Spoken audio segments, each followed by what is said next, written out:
नाज़रीन आदाब, मैं मुदस्सिर अहमद, चीफ एडिटर रोज़नामा आज के खिलाफ शुमोगा। नाज़रीन, आपने सुना होगा कि क़ानून अंधा होता है, लेकिन आए दिन जो क़ानून को देख रहे हैं हम, क़ानून सिर्फ अंधा ही नहीं बल्कि गंदा भी होता जा रहा है।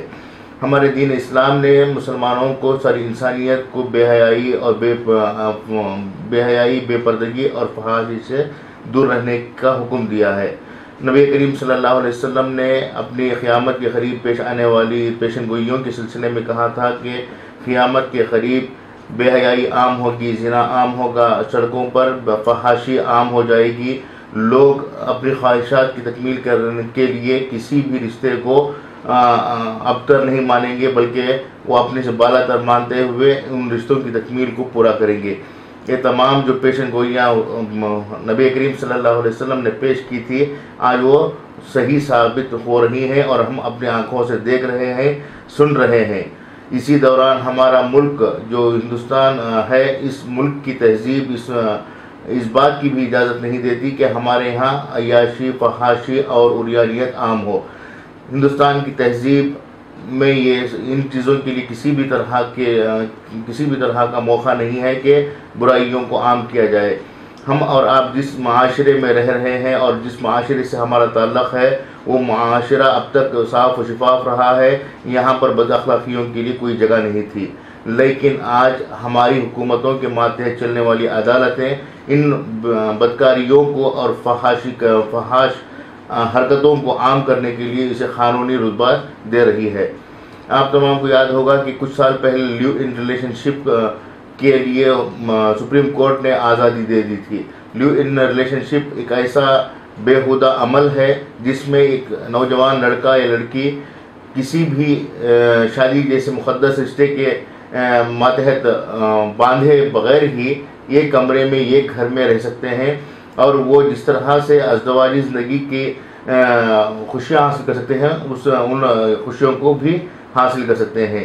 ये एक ऐसा अमल है जो एक महज़्ज़ब माशरे के लिए एक नासूर कहा जा सकता है।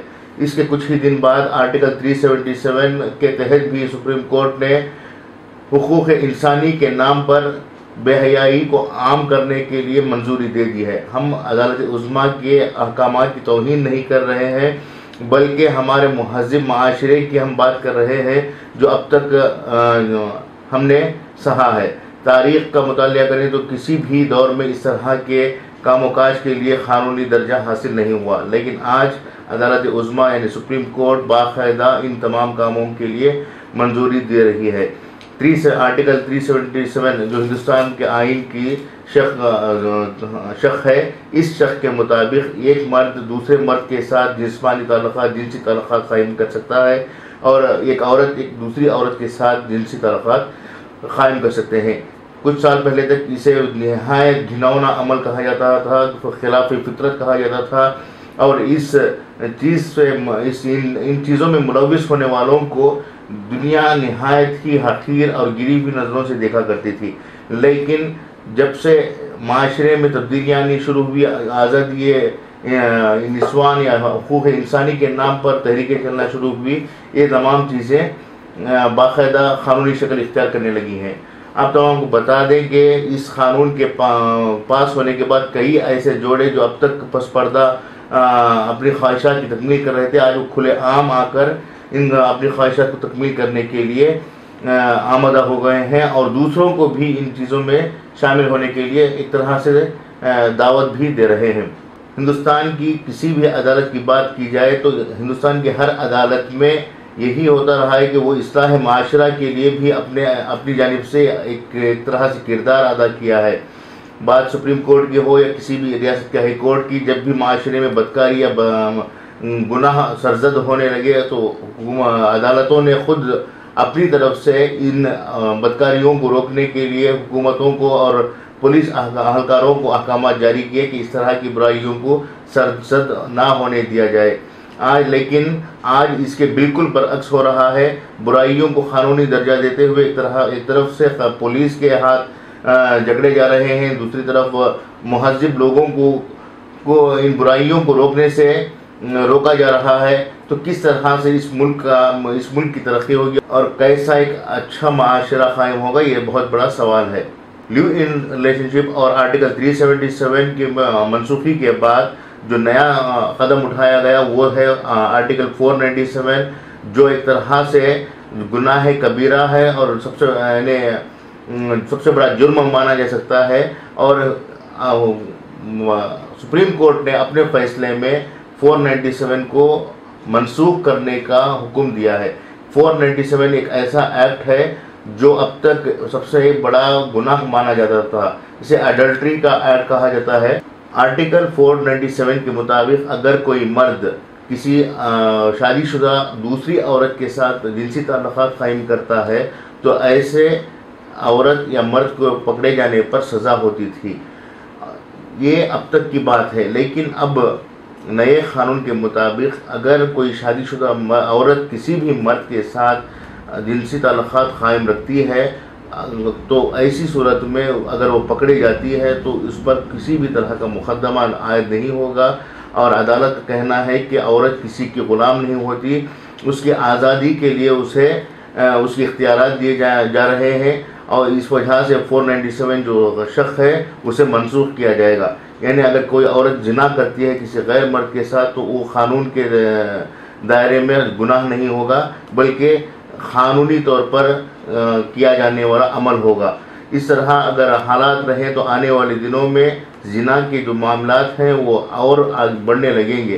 किसी को इख्तियार नहीं होगा कि वो बुराई से रोक सकेंगे। क्या हम वैसे भी हमारे माशरे में इस तरह की बुराइयाँ आम हो चुकी हैं, लेकिन इन हालात को काबू में पाने के लिए बाकायदा हमारी जानिब से यानी कुछ तंजीमों और इदारों की जानिब से कोशिशें होती रही हैं। इन ऐसे हालात को कमज़ोर करने के लिए पुलिस का भी इस्तेमाल किया गया। पुलिस का भी खौफ लोगों में रहता था, लेकिन आज वो खौफ भी ख़त्म हो चुका है। लोगों को सवाल पूछने का इख्तियार छीन लिया गया है। हमारी अदालतें जो बुनियादी मसाइल हैं उन मसाइल पर भी तवज्जो नहीं दे रहे हैं। जो मसाइल को हकीकी तौर पर हल करना है उस पर उन्हें हल करने के लिए अदालतों के पास वक्त नहीं है। अदालतों का कहना है कि इनके पास मुकदमात बहुत बड़े पैमाने पर हैं, लेकिन इनके पास अफराद की कमी है। इंसाफ के इंतज़ार में कई लोग अपनी जानें गंवा चुके हैं, कई लोग आज भी अदालतों के चक्कर काट रहे हैं। जो ये इंसाफ ऐसे लोगों का है जिनकी ज़िंदगियों के लिए बेहद मायने रखता है। कई लोग जेलों में सड़ रहे हैं, कई औरतें अभी भी अपने शौहरों की रिहाई का इंतज़ार कर रही हैं। इन मुकदमों पर फौरी कार्रवाई करने के लिए अदालतों के पास वक्त नहीं दिखाई दे रहा, बल्कि अदालतों के पास 377, 497 जैसे आर्टिकल्स पर बात करने के लिए बेहद वक्त है, इस तरह से दिखाई दे रहा है। एक तरह से देखा जाए तो हमारी अदालतों में जो लोग बैठे हुए हैं उनकी किरदार पर ही कभी कभी सवाल या निशान लगता है। हम बार बार ये कह रहे हैं कि हम अपनी वीडियो के ज़रिए से अदालत की तौहीन नहीं कर रहे, ना ही जज साहिबान की तौहीन कर रहे हैं, लेकिन हमारा ये सवाल है कि क्या ये वाकई में ज़रूरी था कि फ़ौरी इन मुकदमात का फ़ैसला सुनाया जाए। भले ही ये मुकदमात 1 साल 2 साल से गुजर रहे हों, लेकिन इससे पुराने भी और भी कई मुकदमात हैं, जैसे कि बाबरी मस्जिद का ही मामला ले लिया जाए, सिमी का मामला ले लिया जाए, मुजफ्फरनगर के फसादात की मामला ले लिया जाए, इशरत जहां इनकाउंटर का मामला ले लिया जाए। तो क्या इन तमाम मुकदमों की पैरवी भी इसी तरह से तेज़ी के साथ अंजाम दी जा रही है? क्या अदालतें इसी तर्ज पर अपने फ़ैसले दे रहे हैं? क्या मज़लूमों को इंसाफ दे रहे हैं? ये सबसे बड़ा सवाल है। इसके अलावा हम ये भी कहना चाहेंगे कि अदालतों में जो लोग बैठे हुए हैं, अदालत हो या पुलिस हो या मीडिया हो, इन लोगों में तालीम की तो कोई कमी नहीं होती या आला तालीम याफ्ता होते हैं, लेकिन अगर कुछ कमी है तो किरदार की कमी है। जब तक हम अपने नई नस्लों को, आने वाली नस्लों को तालीम के साथ साथ तरबियत भी नहीं देते, उनमें अखलाक का मादा नहीं बढ़ते, उन्हें अखलाक और तहजीब से मुतारुफ़ नहीं कराते, उस वक्त तक हम ऐसे ही फ़ैसलों के तोक़ा कर सकते हैं। और रही बात हमारे वज़ीर आज़म नरेंद्र मोदी जी कि नरेंद्र वज़ीर अगर मरकज़ी हुकूमत चाहे तो जो फ़ैसले अदालतों की जानिब से दिए जा रहे हैं उन फ़ैसलों के रद्द में जिस तरह से तलाक़ सलासा के लिए इन्होंने खुसूसी आर्डिनेंस पेश किया है, इसी तरह से आर्डिनेंस पेश करते हुए इन मामला को कंट्रोल कर सकते हैं। हालांकि हमारे वज़ीर आज़म नरेंद्र मोदी हिंदुत्व के दिलदादा हैं और वो हिंदुत्व निज़ाम को इस मुल्क पर राज करना चाह रहे हैं। जहाँ तक हमारी जानकारी है, हिंदुओं में भी इस तरह के गुनाहों को कानूनी दर्जा नहीं है। हिंदुओं में भी ज़िना को किसी भी तरह की गुंजाइश नहीं है। जो ज़िना करता है उनके यहाँ पापी कहलाता है और उसे एक तरह से बाइकाट कर दिया जाता है, उसकी ज़िंदगी को बाइकाट कर दिया जाता है। लेकिन हिंदुत्व के अलमबरदार वज़ीर आज़म नरेंद्र मोदी हमारी सुप्रीम कोर्ट की जानिब से इस तरह के जो फैसले आ रहे हैं, उन फैसलों के रद्द में एक लफ्ज़ भी कहना पसंद नहीं कर रहे हैं। दरअसल हकीकत ये है कि हमारे वज़ीर आज़म नरेंद्र मोदी को इन चीज़ों पर ज़्यादा दिलचस्पी नहीं है, क्योंकि वो कारपोरेट सेक्टर के साथ लेन देन के मामलों में जकड़े हुए हैं। अदालतों के ज़रिए से जो फैसले सुनाई दे रहे हैं, उन फैसलों के बाद जो हालात पेश आएंगे उसका तसव्वुर करना भी बहुत ही दुश्वार होगा। बग़ैर क़ानूनी दर्जे के ही हमारे यहाँ जो गुनाह हो रहे हैं, जो फहाशी बदफेलियाँ हो रही हैं, उसके नताइज क्या हो रहे हैं, ये भी हम मीडिया के ज़रिए से देख रहे हैं। सिर्फ 10 दिनों के अंदर कर्नाटक में ही 2 ऐसे मामला पेश आए जो नाजायज़ रिश्तों की बिना पर 2 ख़वातीन का कत्ल हुआ था और दोनों औरतों के सर उनके शौहरों ने काट कर अपने साथ इस तरह से ले गए थे जैसे कि वो थाना के स्टेशन के जो ऑफिसर्स हैं उनके लिए कोई तोहफा ले जा रहे हों।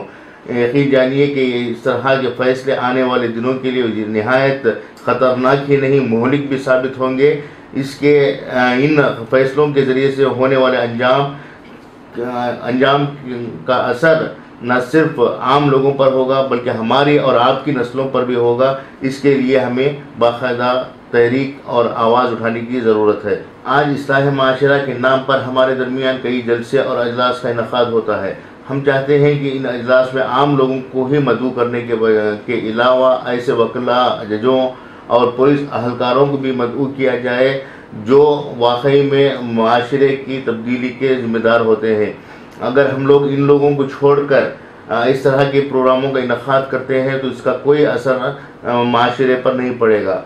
जिस तरह से क़ानून की पासदारी करना अवाम की ज़िम्मेदारी है, उसी तरह से क़ानून को बनाने वालों की ज़िम्मेदारी भी कई गुना ज़्यादा होती है।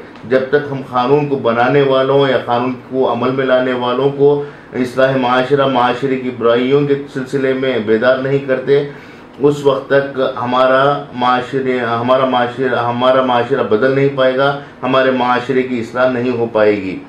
साथ ही साथ हम ये भी कहते चलते हैं कि अगर क़ानून बनाने वाले ही ऐसा क़ानून बनाने लगे जिसमें किसी की बीवी किसी और के साथ, कोई मर्द किसी औरत के साथ सोने लगे, तो ये कैसा क़ानून होगा। और इस क़ानून के ज़रिए से पैदा होने वाले बच्चे हरामजादे नहीं बनेंगे तो और क्या बनेंगे, ये सबसे बड़ा सवाल है। इस सवाल के साथ मैं अपनी बात ख़त्म करता हूँ और मैं चाहूँगा कि आप इस वीडियो को शेयर करें, लाइक करें और अपनी राय कमेंट्स बॉक्स में ज़रूर दर्ज करें। नई वीडियो के साथ, नई सोच व फिक्र के साथ मैं दोबारा हाजिर होऊंगा। तब तक के लिए इजाज़त दें। शुक्रिया।